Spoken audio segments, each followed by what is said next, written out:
Hello, welcome Hello. everybody.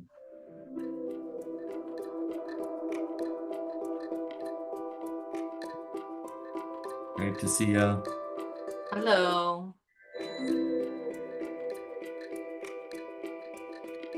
We'll be still waiting a couple of minutes for people to filter in. Feel free to grab some water, coffee, or tea, making yourself comfortable.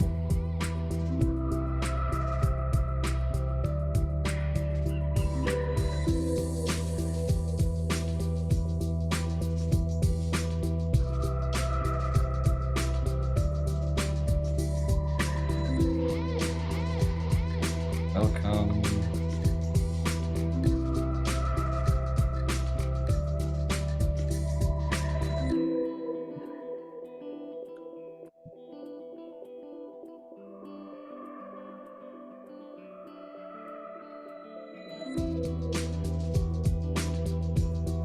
We'll be starting in a minute or two.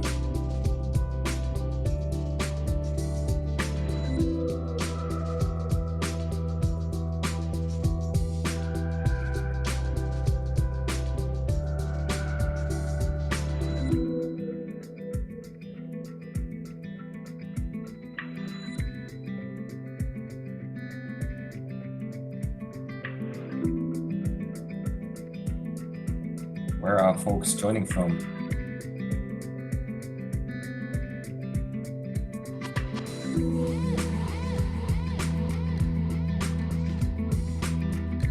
You can see forever that she's in the Netherlands, is that correct? Yes, that's correct.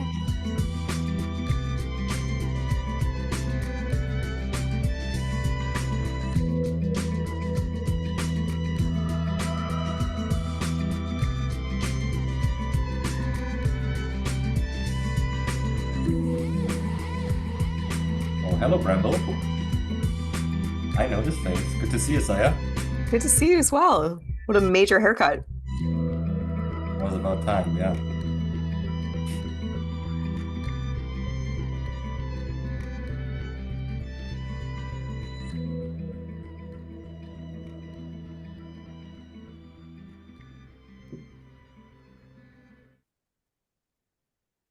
Hey, Nenad, should we start? What do you think? Yeah. Welcome, everybody. Great to see you. Great to have you on board for this session. This is how we roll as part of the Networks Festival. Happy together with my colleague Nenad here to host this session today. Would be great if if you have the capacity, if you could turn your videos on. I know we're connecting through technology, but seeing each other's faces, mimics, gestures makes this a more human experience. So if you have the capacity to do so, it would be great to see your videos.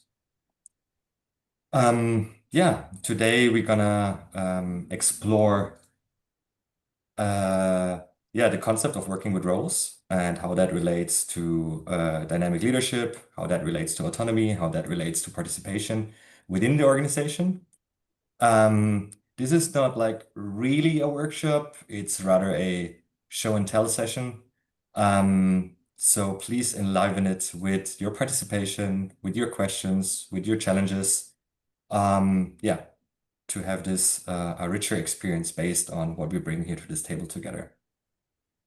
But yeah, first let's check in together. And before we do so, just a quick announcement. This session is going to be recorded. So we share the recordings of the Networks Festival sessions afterwards. Just a note for you.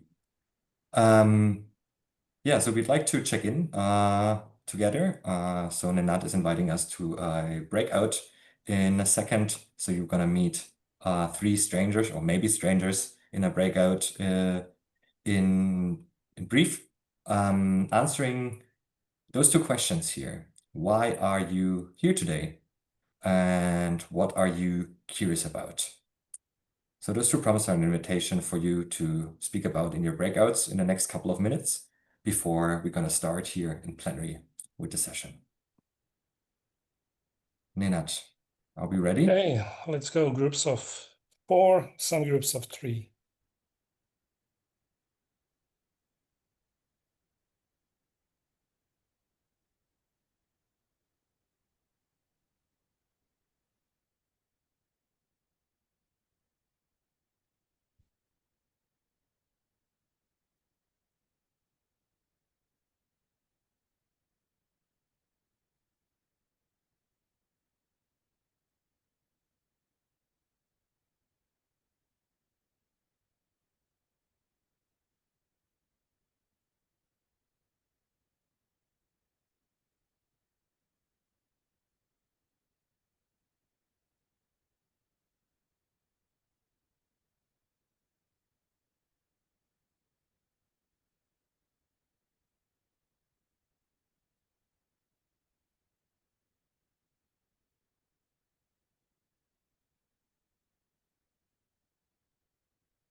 Anybody here needs help joining the breakout room?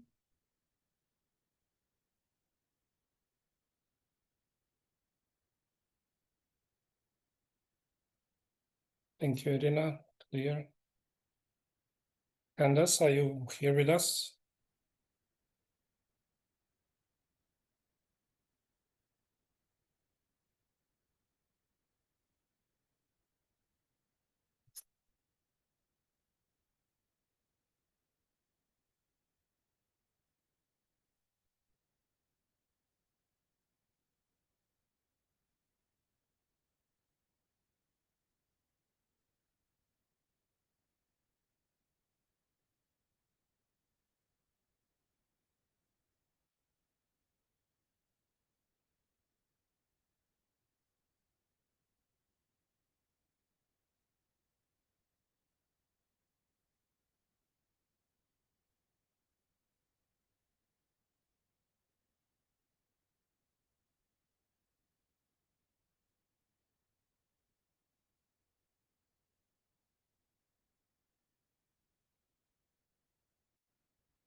Hey, we are coming back slowly. Yes. Well, Eva and me were a bit impatient, so we hit the button before. Yeah, okay. And we have some newcomers, David, Oh, as yeah. well. So Great. it will be more people now than before. Okay. Welcome to everyone who has just joined. Great to see some familiar and some new faces.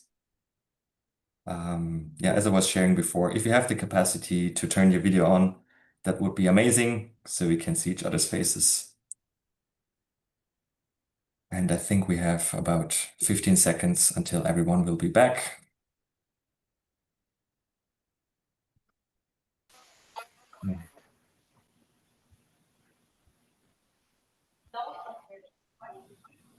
Okay. Welcome back, everyone.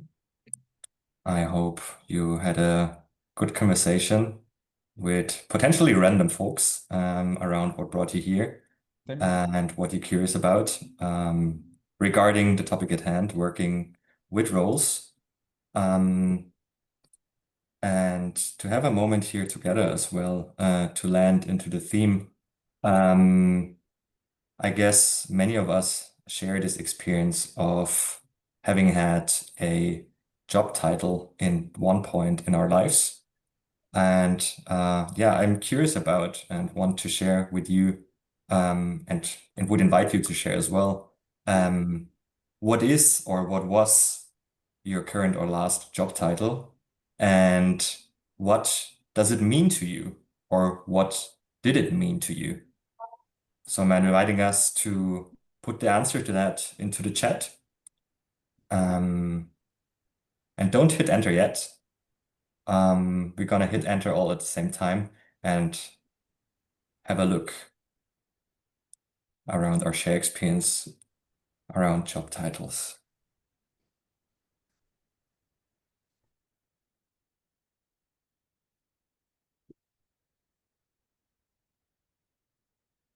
And thanks so much, Nenad, for taking care of the chat.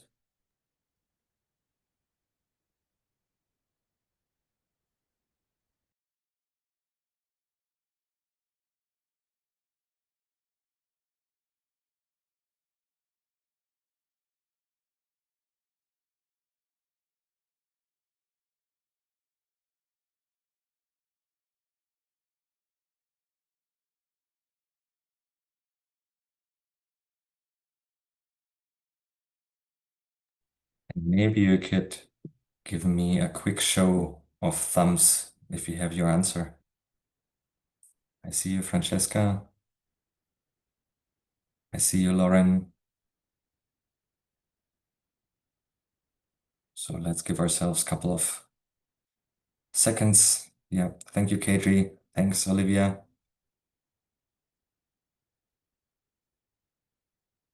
Okay.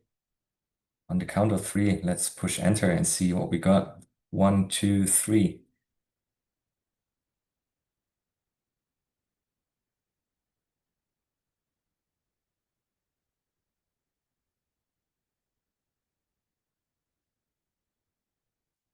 So let's take a couple of seconds to see the different job titles that we had here in the room and what that meant to us.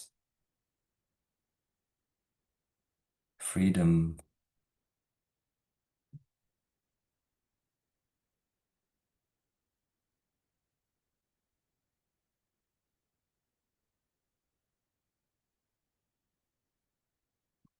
Wonderful. Yeah. Thank you so much for sharing openly with everyone here in the room. Yeah, today we're going to speak about yeah, what it could mean shifting from a system which is based on job titles to a system which is more in the realm of roles. And I'd like to actually start with the idea or also an experience that we all share that whether we are conscious of it or not, we are actually already, all of us, working with the concept of roles.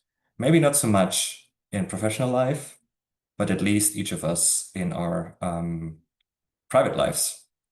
If you think about, yeah, maybe not just your personal self, but all the other parts of self that you're holding. What could be maybe roles that you hold there? And what could be maybe potentially some accountabilities related to that? And this is really a moment where you can just unmute and participate in the conversation. No need for a specific order. I think we can manage with 30 people.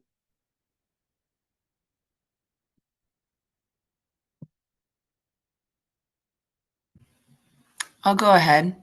My name's Katri, and I think we all hold, roles, right? We are fathers, mothers, daughters, sisters, whatever our work environment is, and all of those things tend to start to define us.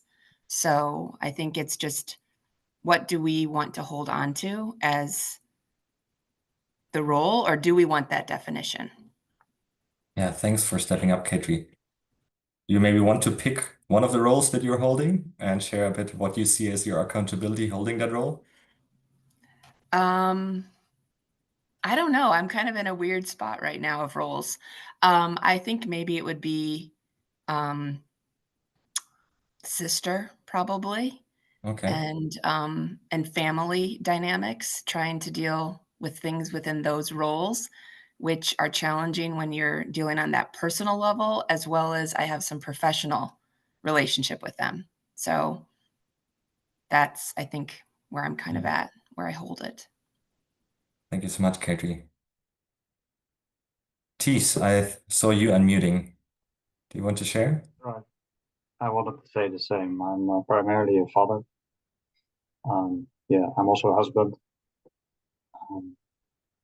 Accountability we have towards each other, I think, and to our son. Yeah, it's the most important role. I'm also a son myself. Over the weekend, we just discussed where my father could live in 10 years' time. He will be 80, stuff like that. Yeah. Thank you, Tees. Yeah. So when we are trying to get to a new dynamic, and we are trying to learn new dynamics, I've learned to be a trickster. That's my role sometimes. An outsider, other times where I'm not really even invited, but it's a belonging that I feel, and I need to own that. And Yeah. Thank you for sharing. And just a note, not sure whether this is part of your new trickster role, but because you have backlight, it's impossible to see your face.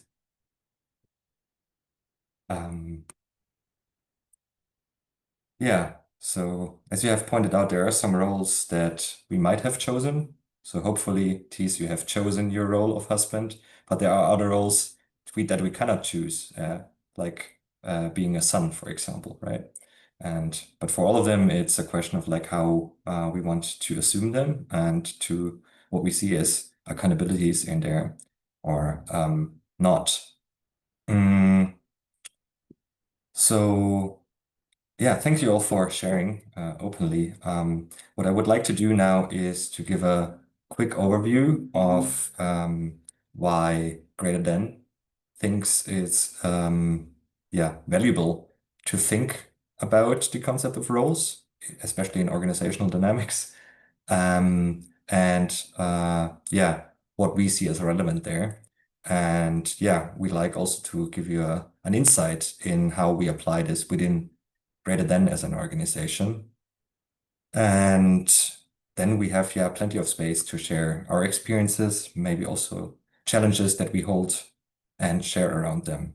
So yeah, feel free to ask questions, challenge our beliefs as well around this. And yeah, Nenad, as I have shared before, if you think or if you want to add anything, bring your own perspective as being a Greaterthan member too. please do so. I'm gonna share a couple of slides to support.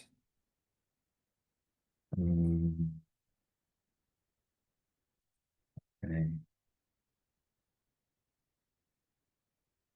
You should be able to see the slides now. Is that correct? Yeah. Yeah, we can see it. Cool. Thanks, Nenad. So what you see here is the vision that we hold as Greaterthan. And yeah, working consciously with the concept of roles is like one clear pathway for us that we see in our work, supporting client systems, but also obviously amongst ourselves, working in a collective of, 18 people. And we see that working with the concept of roles really allows us and others to step into more autonomy and for, everyone to step into leadership. Working with this concept of dynamic roles. And for us, it's really one key pillar when we speak about organizing more consciously. Because you need in an organization, you need, especially if you want to have accountability in place, you need clarity around like who is doing what and who is responsible for delivering which part of the work. And obviously, depending on the organization size or community size, this can be done at the team or at the organizational level. But no matter how, whether you're structured more, traditionally or more on the spectrum of self-organizing, accountability here is important. And especially when we speak about self-organizing, so there's no one else to tell you what to do. Each individual basically needs to articulate and basically get to agreement around, for example, the decision authority of their role and the decision-making process, and maybe also the accountability measures for the work itself. Usually this is then established if you work with roles around the roles process, where basically the team defines for itself like what are the roles necessary for us to deliver the work that we're supposed to deliver. And each of those roles has their accountabilities associated to them, but we get into that in a second. But what's important here to note is that roles are not static job descriptions. And this also translates to that roles are not a list of tasks. So this is one of the two mental shifts that are required, transitioning from like the one system to the other. And in our experience, those mental shifts take quite a while for organizations or system making that shift until they are fully lived. So instead of speaking about tasks, we speak about accountabilities.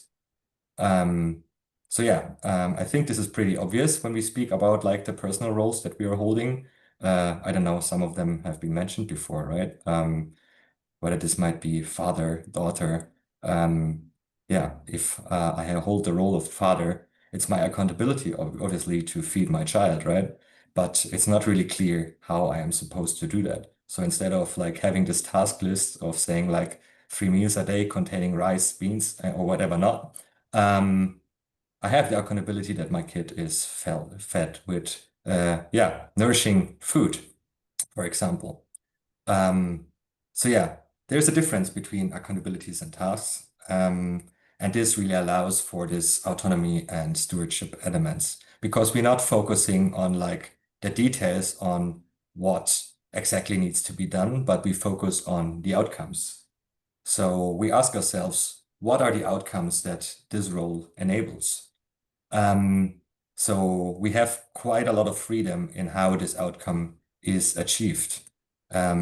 Basically then bypassing this need of micromanagement and telling people how they need to do their job. But it's really up to them to find a way, the best way actually, which supports them in delivering this outcome. Yeah, you can also find an example here down below. between the difference of a task and an accountability. If it's, for example, about evaluating the traffic on the website, the task specifies quite clearly when this needs to happen, what software needs to be used, whereas the outcome just really focuses on what needs to happen, which is that the quality of our traffic is monitored continuously. And the second core principle is to understand that roles doesn't equal people, because the roles really pertain to the organizations. So what we are asking is what is needed to have the impact that we want to have, to deliver the work that we need to deliver. So those roles really then belong to the team and the organization. And this basically then also means that those roles can change. So this is what we also mean with dynamic roles. So people wear roles different times might wear a role for a specific time, and then someone else takes that. And this is why I quite like the metaphor of a hat. So I might be wearing various hats at the same times, meaning that I'm holding various roles. But if one hat doesn't fit anymore, or maybe I have too many of those hats, I might pass it on to somebody else. And we speak also about energizing the role instead of having it, because that also speaks to that temporary pattern. And it also speaks to the fact that there might be different reasons as to why someone is energizing that role. That might be, for example, which might be the closest one to look at, that someone has the experience, the expertise in doing so, or they might have had similar roles in the past. But also, and I think this is quite important, is the motivation, that someone is really motivated to energize that role, or is eager to learn, to work maybe then also in a mentorship model to understand and learn a bit more in what it means to hold that role and the liminal fields. What energizing also means is that I am accountable for the outcome, which doesn't translate to me wearing that hat needs to do everything that is needed in order to ensure that outcome. So I might actually get support from many other people to achieve that outcome instead of doing everything on my own. And this is really then the shift from like ownership to stewardship. What else needs to be mentioned here? Maybe that it is good practice actually to not share one role amongst multiple people unless specified otherwise. Because yeah, as I shared before, one key reason for that is to ensure accountability within a system. So getting clarity as to who holds ultimate accountability for which outcomes. And if this is then shared and not clearly specified amongst many people, then we lose that quality. And we can really differentiate between different kinds of roles, right? So to use the example of a bakery, we might have operational roles basically needed in order to produce the bread. But there might be also like supporting roles that are planning the shifts for the various bakers, who is delivering the lunch, or who might organize the team building in a team. The architecture of roles that we are using at Greaterthan includes the title, which should be quite clear what the role is about, but tends to be creative in various organizations because people feel it's more fun if we come up with creative names. And also, obviously, they support with ownership if it's not a set of boring titles. We need to have quite a clear understanding of what is the purpose. If we can't answer the question of like, why does this role matter? We should ask ourselves whether we actually need it. We would also define what is the accountability of the role. So what I just said before, what is the outcomes that this role enables? And how would it look like if those outcomes are fulfilled? So how do we actually know that what we are working on is actually working? So those success looks like questions really help us as role holders to hold ourselves as well accountability, to hold ourselves accountable and each other. And what might help us for this is defining some accountability questions for ourselves to assess those contributions. And in more mature systems, what is also specified is what are actually the decision rights of that role. So what is the domain of this role, and where can I decide for myself, and where do I need to actually invite others into decision making, and for what types of decision? And in Greaterthan, we actually mostly focus on those three elements: the title, the purpose, and the accountability. And in some instances, in some domains, we also have the success looks like factors. And but we're going to show this to you in a minute. How does that look like in practice? Yeah, in our experience, also, it is not required to go down the route of self-organizing fully. The concept of roles can be totally complementary to a more traditional system. Yeah, an example that comes to my mind is an employment agency in a EU country that we work with, where it was quite supportive, like next to their more traditional job title system, to really make explicit what hasn't been by including roles. So a lot of value was delivered in the teams that we work with without anyone recognizing that. And by introducing roles, there is a way to make that more visible. So there was, for example, a person in one team that did a lot of back office management, which actually didn't form part of her job description, but which was necessary to keep the whole thing running. And by introducing roles and making explicit this back office management as a role, this value then is articulated and it's also recognized within that team. There's a lot of value being brought to various teams in the realm of culture, team culture. If you think about like who is organizing, for example, I don't know, Games Tuesdays, or I don't know, going to a bar on a Friday a week in a team. Those are things that contribute a lot and mostly go unseen. So those were two little elements of that specific project. And it also helped them identify and fill some gaps that were there because, yeah, something actually was needed, which was in neither of the various job descriptions. But they saw this as a need to deliver great work. And by introducing, roles into their system, roles could be specified, and then those gaps could be filled.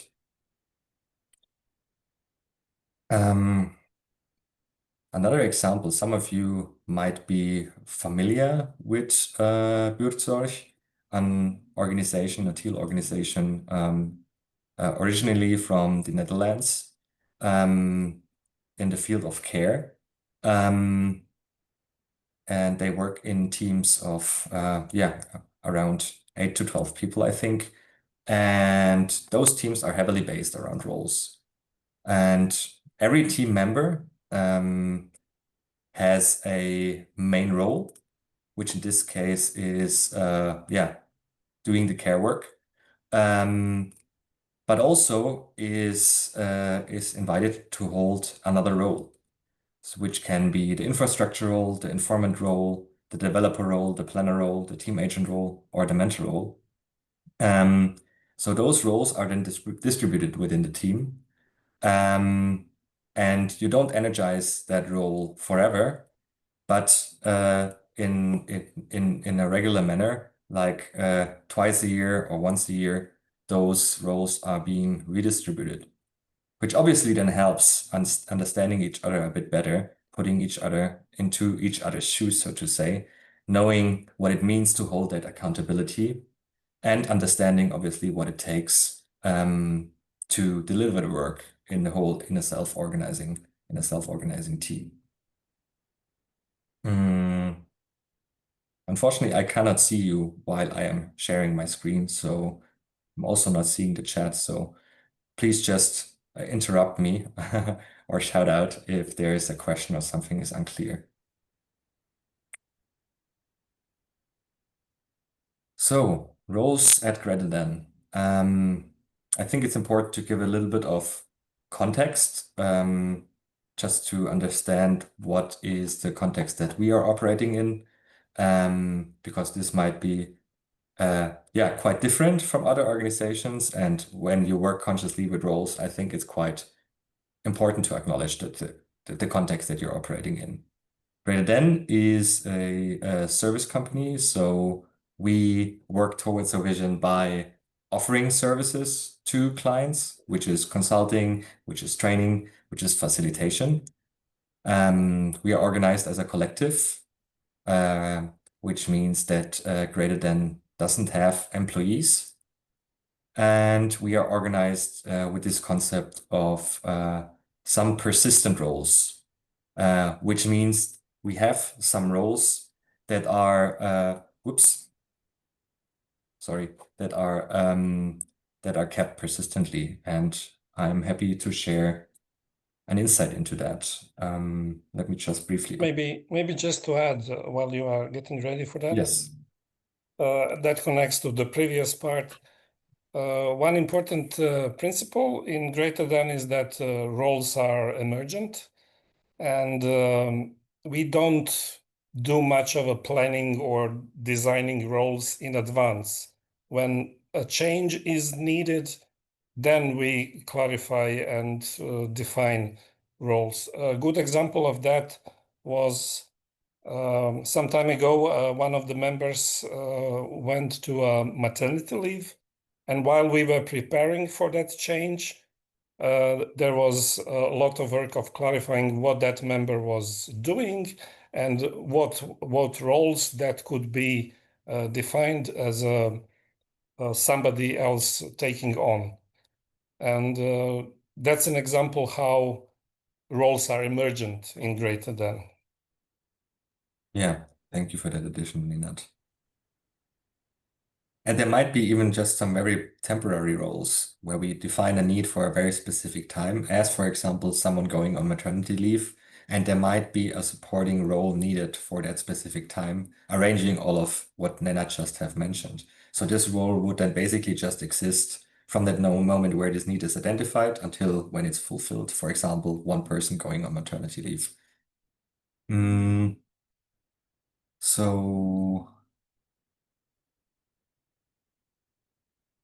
what you can see here is our open books system, where all members basically have access to. And in this field, you can see all the various persistent roles that are present within Greaterthan. So what you see here is the title of the role, like in this case, for example, first responder, a role that Susan is holding. And the purpose of this role is that all humans or other interested in Greaterthan feel respected with a prompt response. So what the first responder is doing is addressing everything that gets into our inbox, hello at Greaterthan. And we see here the monthly payment for this role, in this case, 100 euros. And we see here the different accountabilities.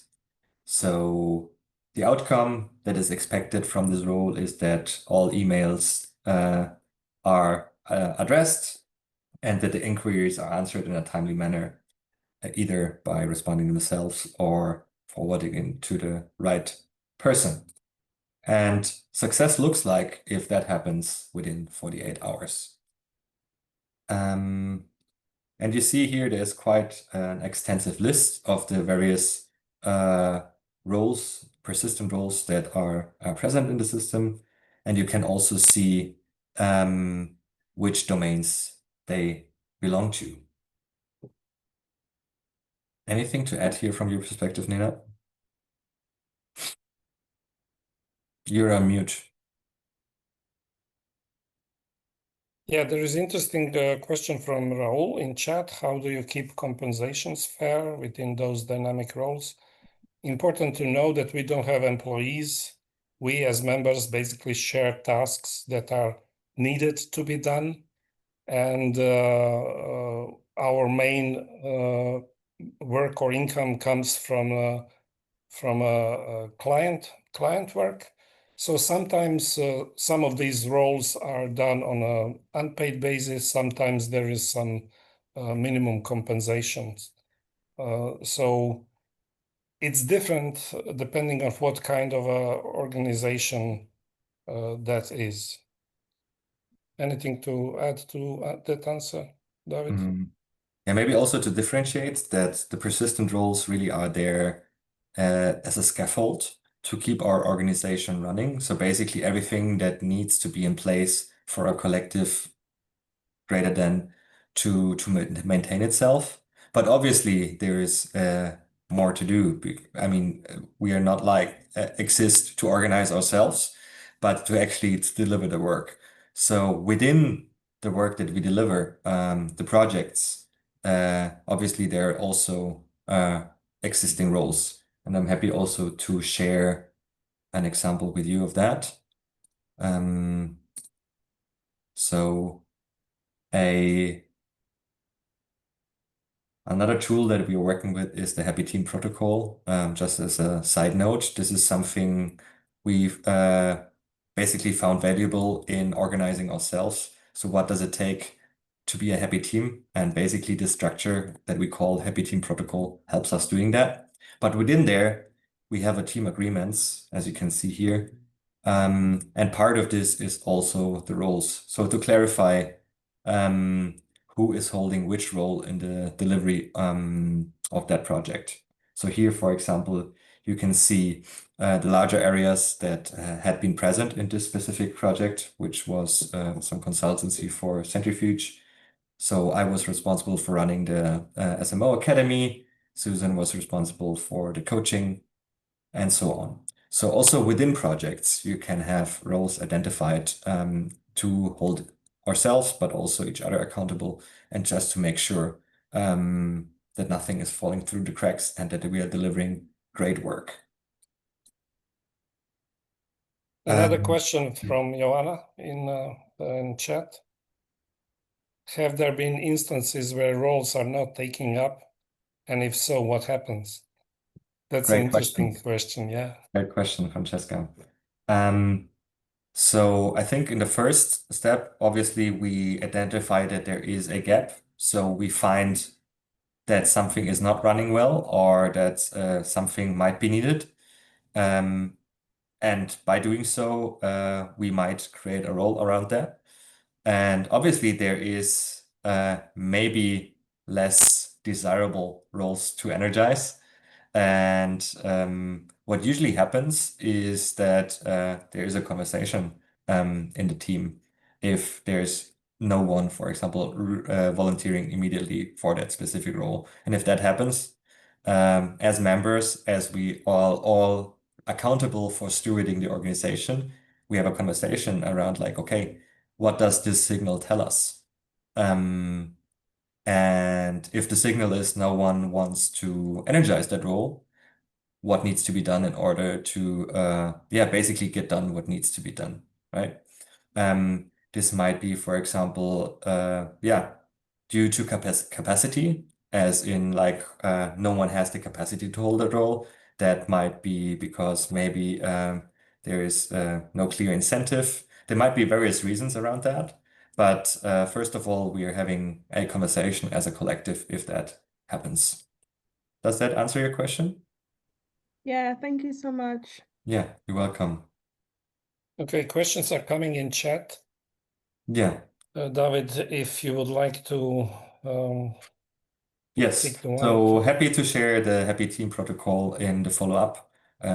That's an open source tool, obviously, like most of what we do. So we're happy to share that in the email following up this session. Have you encountered any barriers in the adaptation and running of your system? If so, could you share any, please, and how you address them? Question to you, Alun. You mean barriers in the adaptation by client systems that we work with? I guess both, yeah. With your members in your collective, but also with your clients. Can I start with answering? Yeah, please. So important point is that whatever we do is based on agreements. So I guess clarifying disagreements between us within Greaterthan and with the client at the beginning of the work is something that needs to be done. We don't come with ready-made patterns or solutions for whatever is at hand. And that also means that we adapt whatever patterns we have from previous experience to a specific context. David? Another thing, just to speak from our own system, Greaterthan, I think the invitation is quite clear for joining Greaterthan as a system. And when people join, they are quite clear about that Greaterthan is a system that works with roles. And if you accept that invitation, yeah, you are also accepting the fact that you need to adapt to that, right? So there was not really the question of like adapting within Greaterthan. But in client systems, I definitely encountered many barriers. I think first of all, I think the hardest is to overcome that mental concept of like outcomes instead of tasks. And yeah, I think what is supporting that transition is on the one side, practice, and not just flipping the kill switch, basically saying, well, from day one to the other, we are just flipping the system, but rather having a transition phase and allowing people to experiment and to really feel into that, what it means to work with the concept of roles. So you might have a field which is safe enough to try before applying it to the wider system, for example, where we can give each other feedback, where we can also share maybe around difficulties that we encounter. So that is really supporting. I'm just trying to think what else came up. Let me get back to you, Alun, when something comes up. Is that okay? That's fine. Thank you very much. Question about charities from Evelyn. You want to share around the question, Evelyn? Instead of me reading it out loud? I feel like I'm the only one speaking here.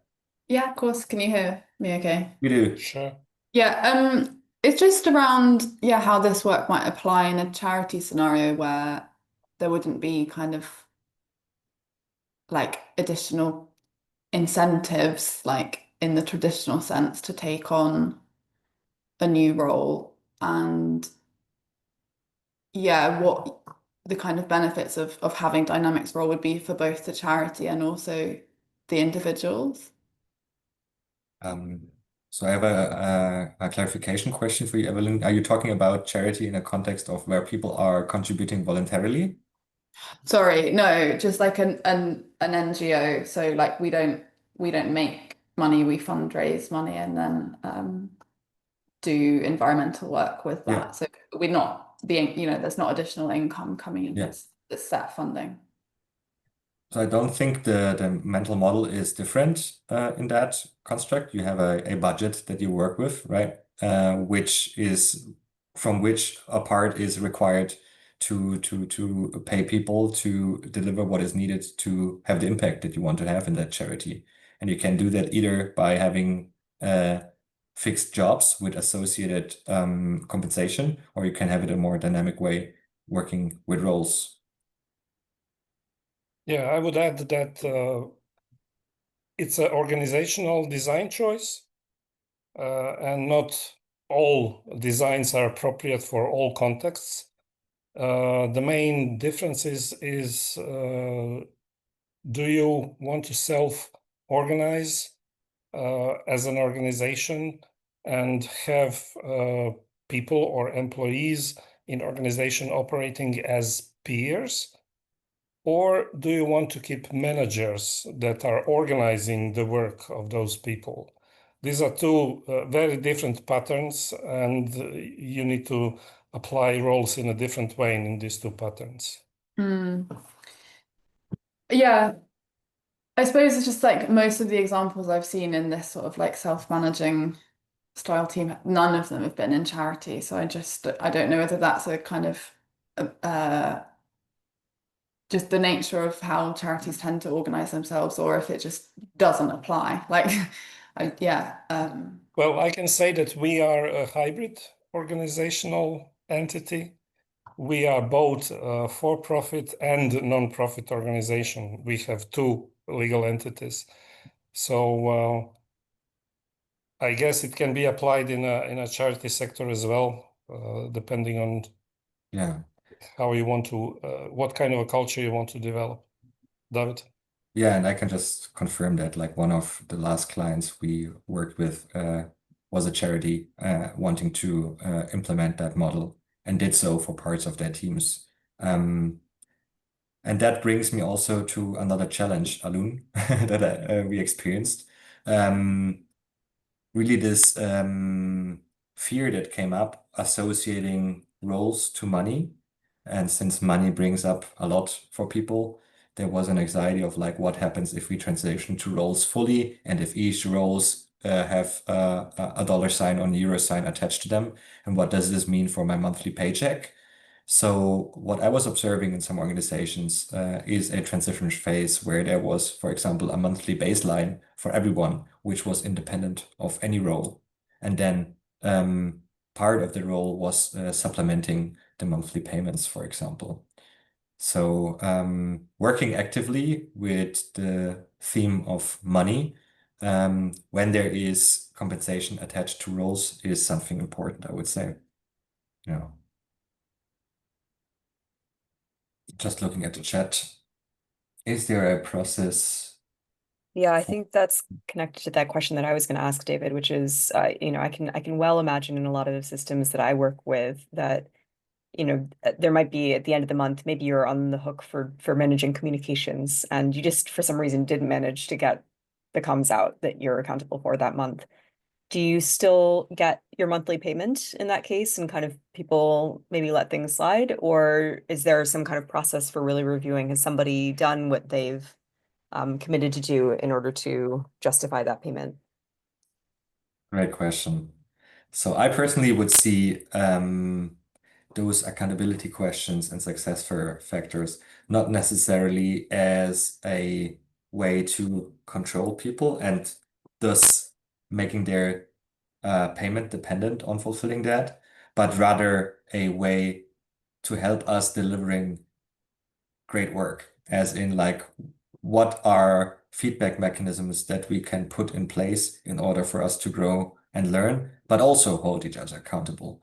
And so those accountability questions really help us, to see what might be needed in order to deliver our work better and hold each other accountable. So I have not made any experience so far where this was used as a factor to determine how much should be paid or not. If we are talking about Yeah. if we are talking about Greaterthan, I think it's important to know that if we are speaking about internal roles, our internal roles are not so important and in a way auxiliary to our client work.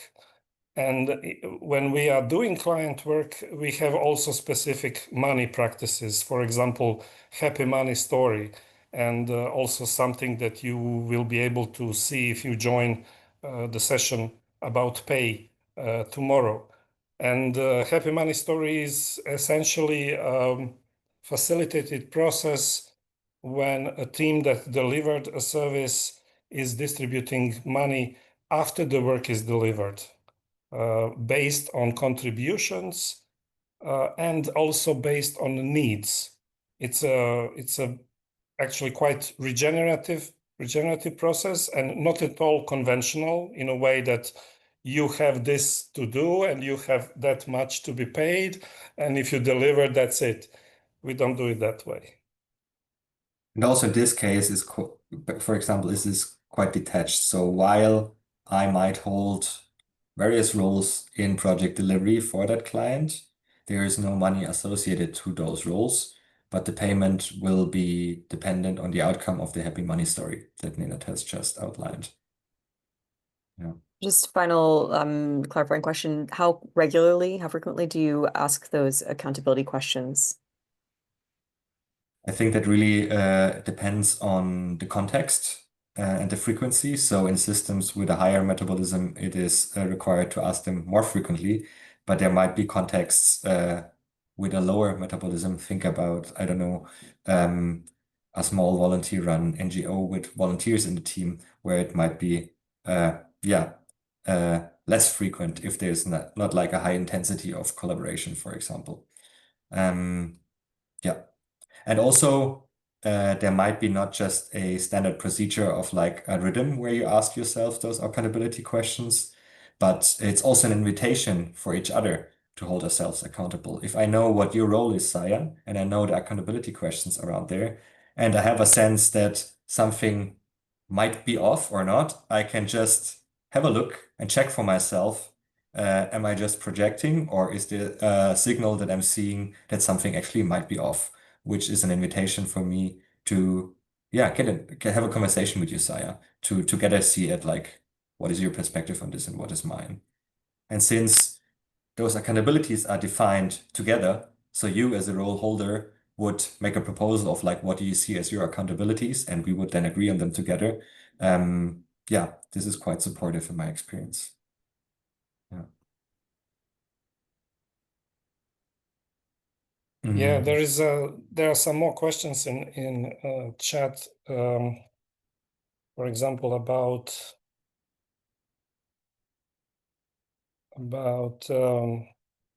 does collective have input, or who decides the compensation for each role? We usually have advice process or consent decision-making process that clarifies this, and all members are involved with objection rights. And usually, who sets the objectives? Usually whoever is making a proposal. And proposals are very often drafted by a small group of members, not just one member. And that's more of a topic of decision making that we already did a workshop on. And this might be really also dependent on where this role was created. So if we identify a gap that needs to be filled, some of the objectives are actually quite obvious that are part of this. But usually, as Nenad has said, there is someone proposing how this role is shaped, and this is then agreed by the collective.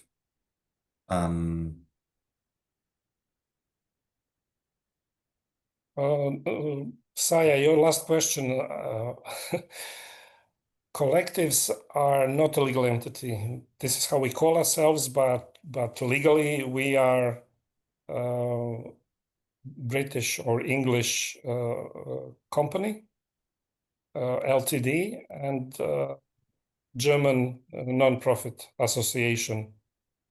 So whatever applies to these entities, legal entities, applies to our collective. And obviously, there is regulation in terms of how payments can be done or not. And you need to take into account, obviously, those regulations.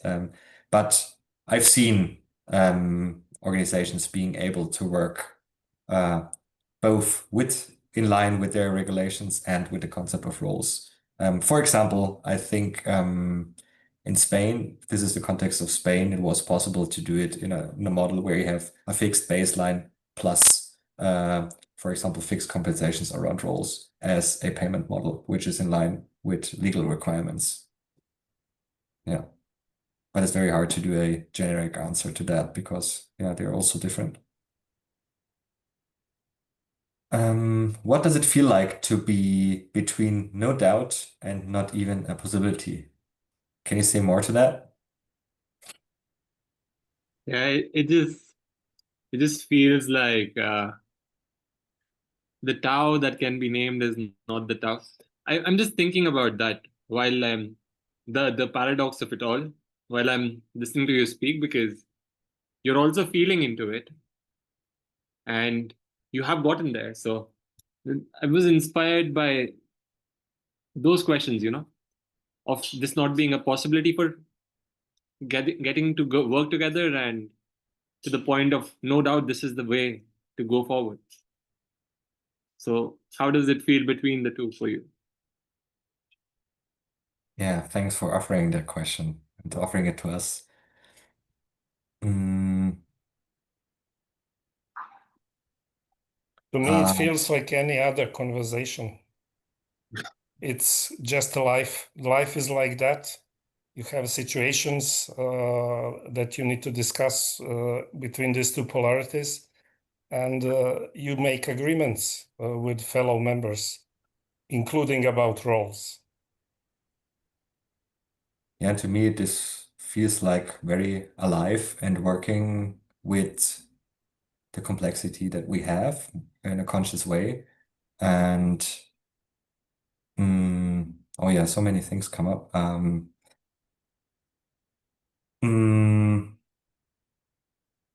and it really feels like a requirement for us working towards the vision through the service work that we do, eating our own dog food, so to say. Yeah. Not sure this answers your question, but thanks for the invitation to think about it more. I would like to share two more things actually, and then we can continue the conversation. Because then there's obviously the question, if we don't work with traditional job titles and we don't use an org chart, what might be another way of visualizing or getting clarity on who is doing what? Obviously, there is this one way, as you have seen in the open books, which is basically a list where you see all sorts of roles in their descriptions. But this might be obviously quite overwhelming, especially if you think about larger organizations.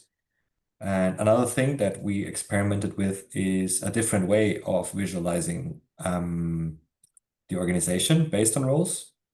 And one way in which we experimented is using Maptio, a tool developed by a former associate, Tom Nixon, which is, whoops, this is the wrong tab, sorry. Does this work? Yes. A different way of visualizing the roles and domains of an organization.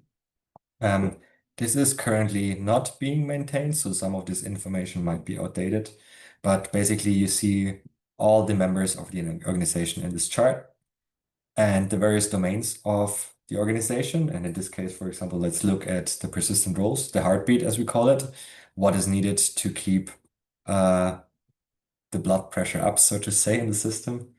And we might look at the admin care team, the domain, where we have those various roles in here.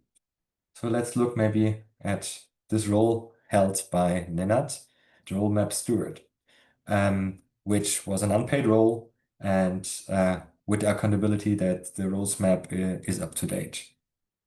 Or first responder, the role that we looked at before in our open books, is also present here, where basically we also see the accountabilities, where we see the purpose, the decision rights, and what success looks like. And basically you see here in a nutshell, like what are all the different roles that are part of this wider domain that we called admin care team, displayed as a circle. So we might define what is everything that is needed to have a lively, supportive, working admin care team. So you could then see all the different roles that are needed here, but you could also have a different view, which basically is looking at a person. And then you can basically see this one person pertaining to various circles, various domains, and holding various roles. And obviously, then you can also see if some people are sharing a role together, who of them is holding them. Which obviously also brings their challenges, trying to display roles like that. Okay. I think this was a quick insight in how Greaterthan is working actively with the concept of roles and like how we are trying to address it, how we try to make sense of it, how we try to visualize them, and yeah, keep them alive and dynamic. Mm. Any more questions? Nicole, can you say a bit more?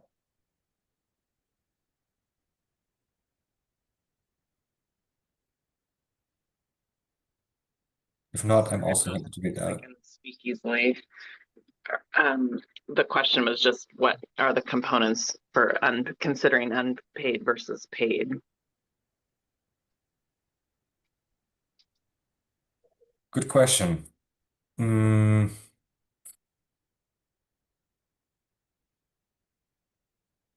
actually can't really tell if we have like a determining factor of saying like which role is paid or unpaid. And I think it depends also like on the size, the workload. What else would you say, Nenad?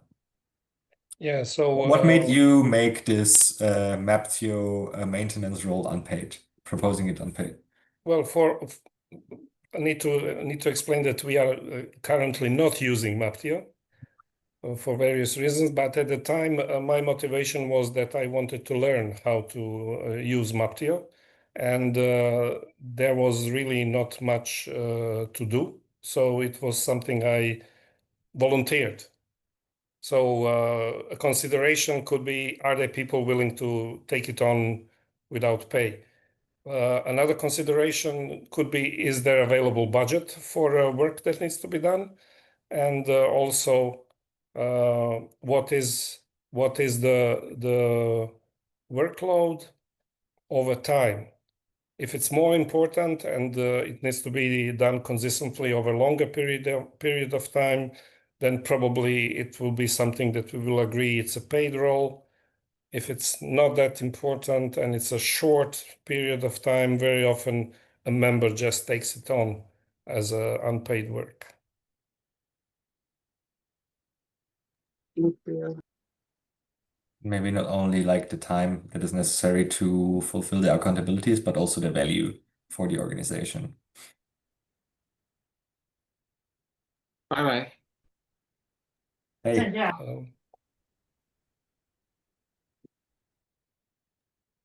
that was a buy and not a high. We were promised Trickster. True that. What Yeah, maybe I'd are there be curious other to questions hear or why other you. experiences? Sorry, Saya. I'd be curious to hear if you don't mind sharing why you decided not to use Maptio in the end and rather use the open books method. Simply because we realized that most of our data lives in open books anyway, Airtable, and it was easier to connect different information within Airtable using dashboards. So very simple and practical reason. Basically, by not having another tool, but having like a system where all the data lives. If something is non-existent, like in client system where they don't have such a database, we would introduce or suggest or propose Maptio or Sobol as like a way to work with roles and visualizing them. Evelyn, your question, would you like to explain? Yeah, I just like wondering whether the kind of additional Okay, the bit of the context to it is that I can't see how in our organization we could have many additional roles because people's, main jobs are more than enough as it is. So there would need to be like stripping those back in the first instance. But then beyond that, if those kind of additional roles, do they tend to be more admin type roles? Like I was looking at some of the examples you shared, or is there roles that you put out that have more depth? Yeah, does that make sense as a question? Yeah, definitely. I'd like to point out that the idea of transitioning to roles is not to create additional work, but to Yeah. support you to do the work better that you're already doing, better in terms of like people having more autonomy, more ownership, and stepping into leadership. So yeah, it's not an invitation to create extra work. Um, so and it's not limited to admins type role. So we have in our system roles which are, for example, around communications, which are also around, I don't know, taking care of the relational dynamics within the system. So there is roles within all sorts of domains within Greaterthan. Yeah. So And would I it be saw people establishing also a happy team officer, for example, within their teams, which was not at all administrative, but rather looking at the relational dynamics and yeah, the hard aspect, so to say, within that team. Yeah. So would it be like you in order to not create more work, you're taking stuff out of some people's job descriptions and putting that into a role instead? You could. I think if you were to do a hybrid model, you would have to do that anyway, right? Because I'm assuming that you're designing the job description and the different tasks associated with them to really fill the contracts they have been signed on, right? If you have like 100% job, you're assigning tasks or accountabilities to fill that 100%. So there wouldn't be any space for additional roles, I would say. Yeah. Yeah. Keeping an eye out on the chat. I guess, David, as you're describing that kind of boundary between the formally defined full-time role that somebody has and and to which there's attached a salary. I don't know if this is your experience, Evelyn, but in organizations I worked in like that, nonetheless, we would always end up taking on tasks outside of what was in our formal job descriptions. It's kind of inevitable. And those might be things like finding the place to have the Christmas dinner or yeah, just like putting the dishes in the dishwasher, big and small things. And I guess those are often the things that aren't kind of defined in a clear enough way that they're recognized as real work. That's why I really like the kind of care work analogy. They're just sort of the kind of to keep the house in order acts of love that the colleagues put in. So I mean, I hadn't seen the birdsong kind of role description laid out in that way, but it seems like actually everybody's primary role there is the thing that's kind of they're anchoring them into the team. But there's just a more explicit way of distributing the care work responsibilities among them too. So yeah, I could imagine in a kind of formal employment setting that might look like saying, well, everybody's got 10% of their time that nominally should be spent on these care work activities, and we'll use these kinds of role descriptions to kind of define what those activities are. But that's not that won't dictate your title and that won't dictate your salary, that kind of thing. Yes, I would agree with that. And in some instances, it might be also just helpful to make explicit what is already there, just as a groundworks for having a conversation within a team of saying like who is actually doing all the care work on top of their 100%, and why is it always the same people? And just this having a base for a conversation amongst the team of saying, okay, how we want to work consciously with that. Not even touching the whole idea of job titles, not even touching the theme of salaries, but having a conversation inviting us to work together more consciously and organize ourselves more consciously. Yeah.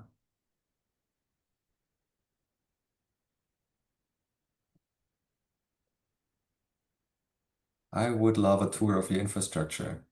Yeah, some of it is open. Feel free to visit our website and yeah, uh, guide yourself through that. But also, we're inviting you to just jump on a call with us if you'd like to learn more. I think Nenad is going to share a link when we end the session. Looking at end of session. How much time do we have left? 13 minutes. Okay.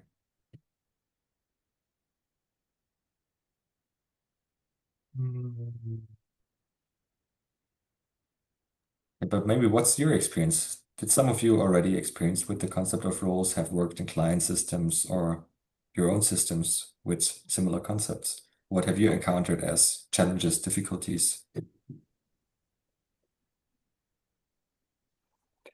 What I'm thinking about is some of the work that I've done with with organizations where there are formal roles and responsibilities and a hierarchy, and then working more across in something, what we call action teams. So it's not about care work so much, but it's about really distributing leadership in a different way. And it's not about care roles, but it's really about this small team is going to work in a very different way outside their formal roles to take action on something that's critical from an actual service role. Anyway, so I'm trying to put it all together, so it's a hybrid approach. I think this is a great example of how this is enabling everyone to step into leadership.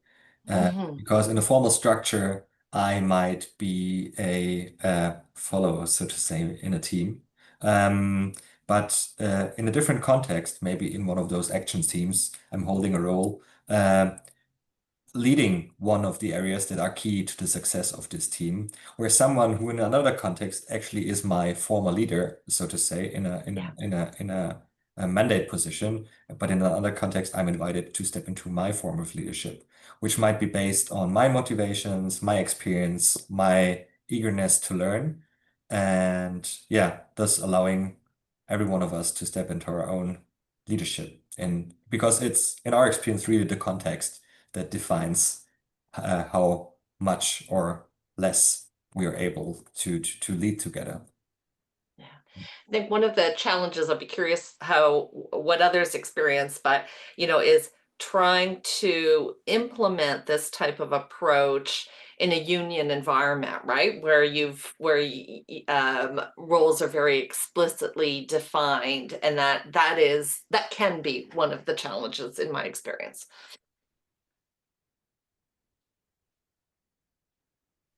Yeah, thanks, Saya, for bringing your example. Do you want to share a bit more? Are you asking me? No, I'm speaking with Saya, who brought something to Saya. the chat. Yeah, no, I guess I'm still my brain is still on this question that Evelyn asked, because it's something that we've wrestled a lot with in the context of our clients. And we had a sort of not a care work example, but an example where a lot of the senior team members in this nonprofit were getting pulled all the time into things that had nothing to do with their primary job description. And those extra things were really like high status.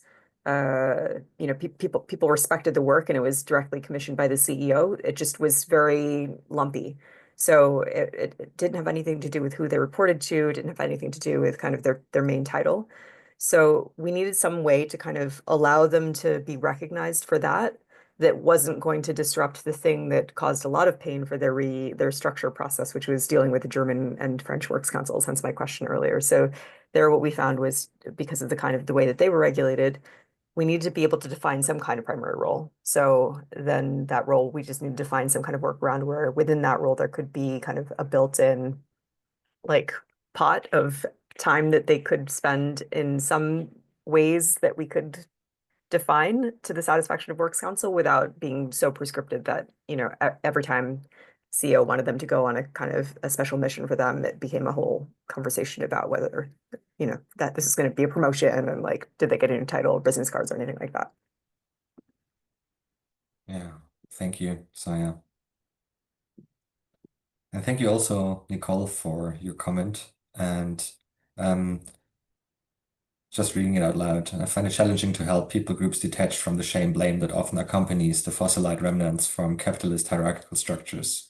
So they want to do things differently, but slip back into shutdown and freeze response when they evaluate themselves as not performing in the ways they have long held beliefs about. And I think what this conversation is inviting us into is how do we want to define value amongst ourselves? Actually, what does performance mean for us, anyways? Since in a role process, basically we agree together on what those roles are, what success criteria are, and how we want to work consciously with them, because there is no blueprint that is working for every organization. I think it is an invitation to have a conversation about what this actually means for us, how we want to define it for ourselves, and yeah, experiment our way forward. A question for Joanna about approach to learn and measure the effectiveness of a role or the outcome. I would say the approach is to have a regular reviews, nothing particularly different from that. Peer reviews, essentially. So there's different ways of feedback, I think, in the system like ours. So next to like retrospective on specific projects, there's regular reviews on the different domains that are working together, where we might identify that a role is actually not needed anymore, where we might identify that there's a gap in accountabilities, where we might identify that this role actually has shifted or changed, that someone is actually taking on accountabilities that are not specified in this role, so we need to update it. And obviously, there is an invitation to sense into the system all the time and share what signals you're getting. I think what is happening in a more self-organized system based on roles is that there's an invitation for not just like one person as the leader of a team, but everyone in the system to act as a sensor, as like seeing what is happening as we go forward, and to really share back what they're sensing in order to make sense of it together and see what is needed.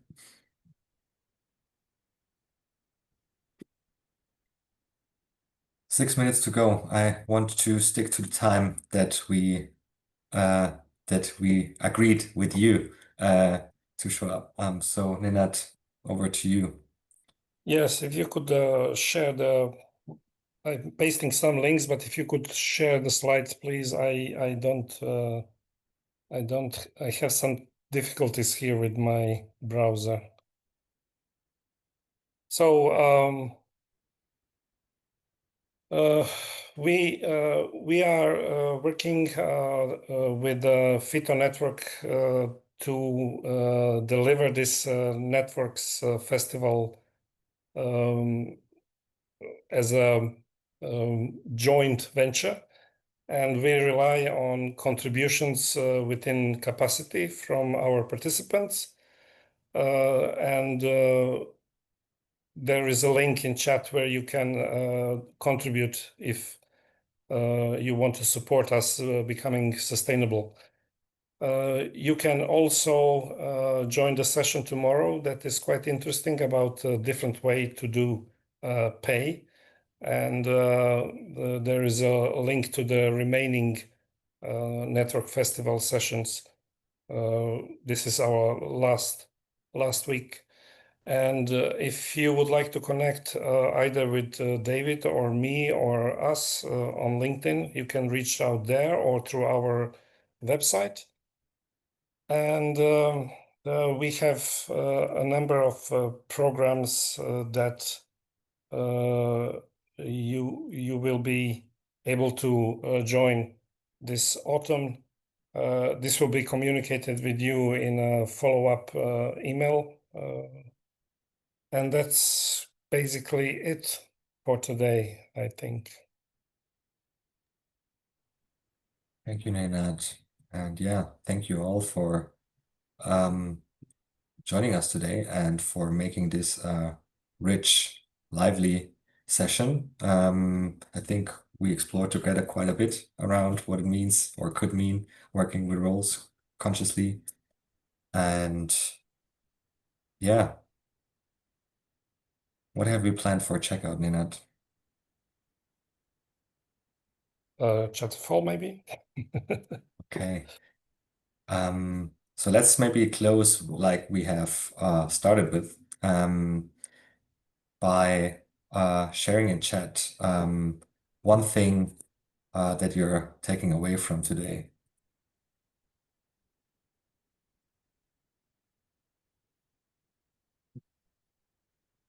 So please don't hit enter yet.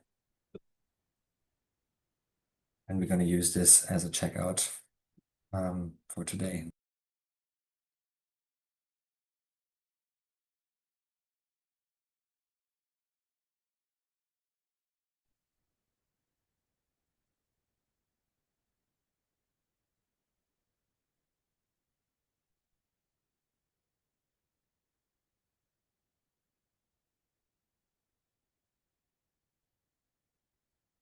Okay.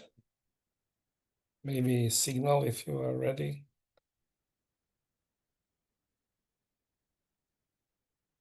Okay.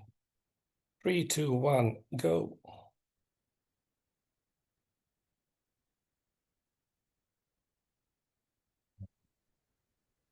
I'll receive different aspects of how we can organize out-of-the-box ways of working, new inspiration. Shushanula. Thank you. Good to see how it can be done. Wonderful. Yeah. Thank you, everyone. Have a wonderful morning, afternoon, evening, depending where you're joining from. And looking forward to see you maybe next door in the session tomorrow or any other place. Bye-bye. Thanks, David. Thanks, Nenad. Thank you. Bye-bye.